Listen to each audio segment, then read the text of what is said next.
কোরআনুল কারীমের তেলাওয়াত করে না, যার মধ্যে কোরআনুল কারীমের কোনো অংশ নাই, সে যেন একটি বিরান ঘরের মতো, একটা খালি ঘর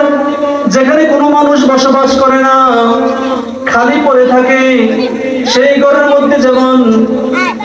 জিন পরি পোকামাকড় সাপ বিচ্ছু বাসা বাঁধে, তদ্রূপ যে মানুষটা কোরআনুল কারীমের তেলাওয়াত করে না,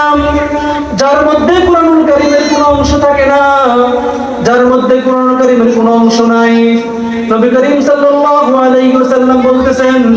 সেও একটা বিরান ঘরের মতো, তার মধ্যে শয়তান বসবাস করে, শয়তান তাকে কুমন্ত্রণা দিয়ে জাহান্নামের দিকে নিয়ে যায়। মান যাল্লাযী লাইসা ফী জাওফিহি শাইউম মিনাল কুরআনি কাল বাইতিল খারাবি, যার মধ্যে কোরআনের কোনো অংশ নাই,